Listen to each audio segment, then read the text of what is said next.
नाज़रीन अस्सलाम वालेकुम, मैं खालिद शहबाज, आप देख रहे हैं गवाह न्यूज़। हिंदुस्तानी मुसलमानों को और अपने वतन से हज़ारों मील दूर बिहार के इलेक्शन पर नज़र रखे हुए लाखों तारिकीन वतन के लिए सबसे बड़ी खुशखबरी यही है कि बैरिस्टर असद अवैसी की ज़ेर क़यादत मजलिस इत्तेहादुल मुस्लिमीन 5 नशिस्तों पर कामयाब हो चुकी है। सीमांचल के आमुर हल्के से बिहार मजलिस के सदर अख्तर अली मान, कुचैधम्मम से मोहम्मद इजहार आसिफी, चौकीहाट से शाहनवाज आलम, बायसी से सैयद रुकनुद्दीन, बहादुरगंज से अजहर नईमी इलेक्शन जीत चुके हैं। अलबत्ता किशनगंज के नतायज मायूस कुन रहे। जो भी हो, बैरिस्टर असद अवैसी की ये तारीख़साज़ कामयाबी है, एक ऐसे वक्त जबकि इन पर मुख्तलिफ गोशों से ये इल्ज़ामात आयद किए जा रहे थे कि वो बीजेपी की मदद करने के लिए अपने उम्मीदवार मैदान में उतार रहे हैं। मजलिस की कामयाबी इनके मुँह पर तमाचा है। मजलिस इत्तेहादुल मुस्लिमीन का बिहार में दाखिला एक नए दौर का आगाज़ है। अब तेलंगाना में इसके 7 अरकान असम्बली, महाराष्ट्र में 2 और बिहार में 5 MLA हो चुके हैं। 2 अरकान पार्लिमा के साथ बिलाशुबा मजलिस हिंदुस्तान में मुसलमानों की एक नुमाइंदा जमात के तौर पर अपने आप को मनवा चुकी है। अब सवाल यही है कि आया वो गैर जानिबदाराना मौक़िफ़ इख्तियार करेगी या ज़रूरत पड़ने पर महागठबंधन का साथ देगी। महागठबंधन में कांग्रेस की मौजूदगी मजलिस के लिए सबसे बड़ी रुकावट है। कांग्रेस की मुखालिफत के नाम पर बीजेपी को फ़ायदा भी नहीं पहुंचाया जा सकता।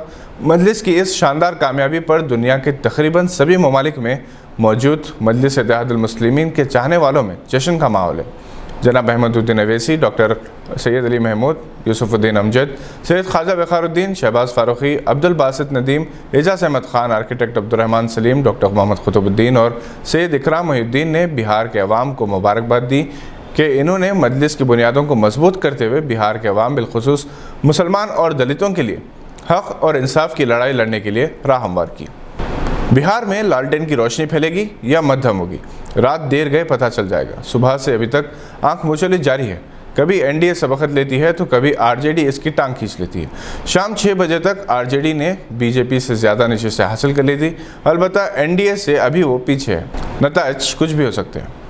तेलंगाना के दुबाक असम्बली हल्के में बीजेपी ने हुक्मरान TRS पार्टी को गैर मुतख्खिर तौर पर शिकस्त दे दी।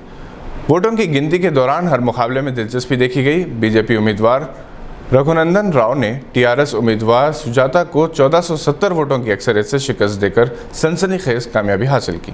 बीजेपी उम्मीदवार रघुनंदन ने 62,772 वोट हासिल किए।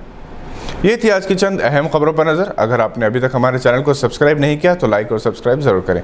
हम फिर हाजिर होंगे ऐसी कुछ खबरें लेकर। देखते रहिए गवाह।